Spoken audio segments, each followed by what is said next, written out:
चिंद्राला झाला साधा स्थिती प्रेम मोठला गोळ्याच्या जिंजवले पूर्ण कृप केली गळली नाता सगळं म्हणियाला जला जला झाला शांती सुख शंकर शंकर विचारी कमाला सुखानंद तिच्या पात्र अन्नाचे सुख येऊन सन्मुख आनंदता तुझं कृपगणी पूर्ण पुढे पावन दृष्ट नामे त्याची प्रेम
मंगलपाविष्य भावित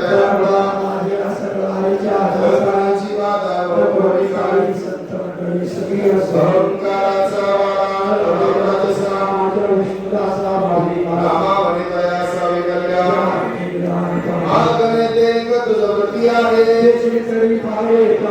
या संतासे विरवी शिवरे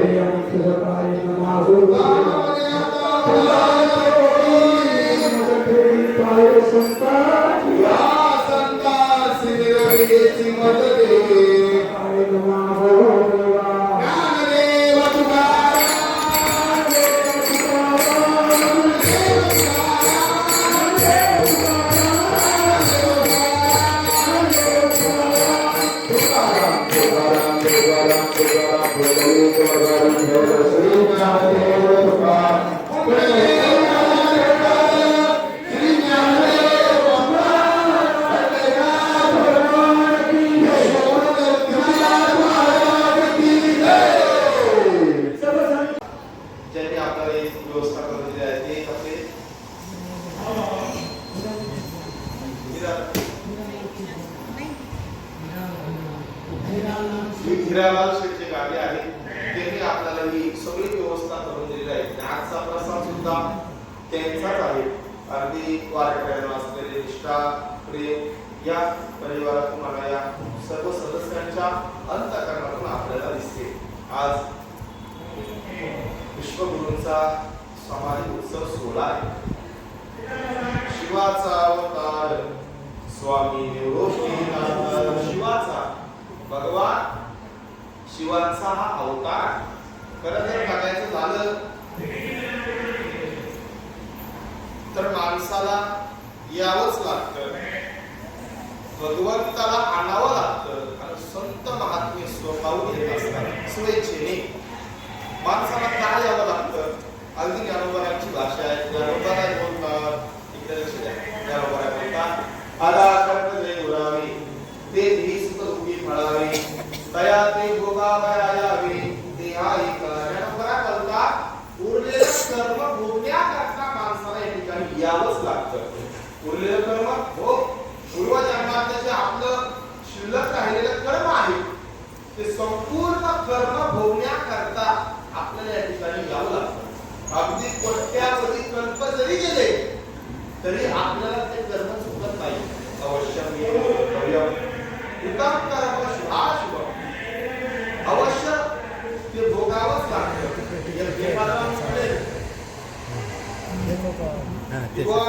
आमच्या मागच्या जन्मातलं कर्म आहे आणि मागच्या जन्मातलं कर्म ते आता कसं काय भोगायला मिळेल आम्हाला?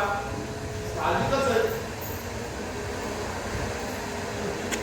मागच्या जन्मामध्ये काय सकाळी काय खाणं हे माणसाच्या ध्यानात राहत नाही. काय सकाळी काय खाणे आपण माणसाच्या ध्यानात राहत नाही. आणि मग मागच्या जन्मातलं कर्म कसं काय आपल्याला भोगायला मिळेल? अगदी कोट्यावधी कर्म जरी केले तरी ते कर्म आपल्याला भोगावंच लागतं. कसं काय बरं आपलं कर्म आपल्याला येऊन मिळतं? त्यासाठी पुराण फार सुंदर उदाहरण देतं.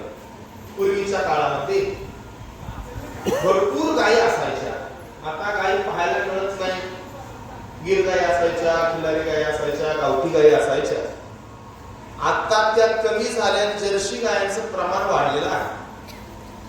पूर्वीच्या काळामध्ये गायांचे कळप दिसायचे. काय दिसायचे? कळप दिसायचे. आणि त्या कळपातले जेवढ्या गायी खाली झालेल्या आहेत, वेळलेल्या आहेत, त्यांचे वासरं आपापल्या गोठ्यामध्ये जसे बांधलेले असतात. आणि एखादं वासरू सुटलं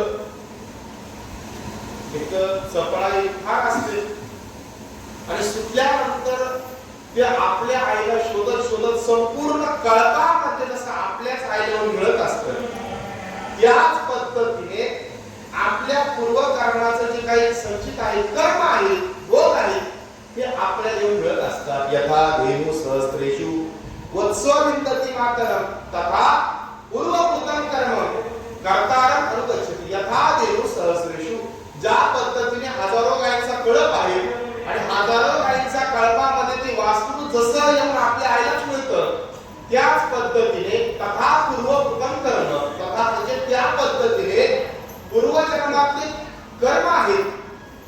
कर्तारं अनुगच्छति, कर्ता म्हणजे तो माणूस आहे त्याला योग मिळत असतात. कर्तारं अनुगच्छति. अगदी पुन्हा अजून विचार करत असताना वासना शिल्लक राहिल्यानंतर सुद्धा माणसाला जन्माला यावं लागतं. जन्म घेणे लागे वासनेच्या संगी त्याची झाले अंगी हरिरूप. वासना जर शिल्लक राहिली तर ती वासना भोगण्याकरता सुद्धा माणसाला यावं लागतं. एकंदरीत माणसाला यावंच लागतं. काही केलं नाही यायचं, मनात आणलं नाही वारी जायचं, नाही येणार वारीला, पण कर्म माणसाला हे भोगावंच लागतं. दुसरं आहे भगवंत. भगवंताला सुद्धा काय करावं लागतं? आणावं लागतं. म्हणजे माणसाची इच्छा नाही तरी माणसाला यावं लागतं आणि भगवंताला आणावं लागतं. अर्थात दुसऱ्याच्या इच्छेने भगवंताला आणावं लागतं. कधी आणावं लागतं? यदा यदा हि धर्मस्य ग्लानिर्भवति भारत अभ्युत्थानं धर्मस्य तदात्मानं सृजाम्यहं परित्राणाय साधूनां विनाशाय च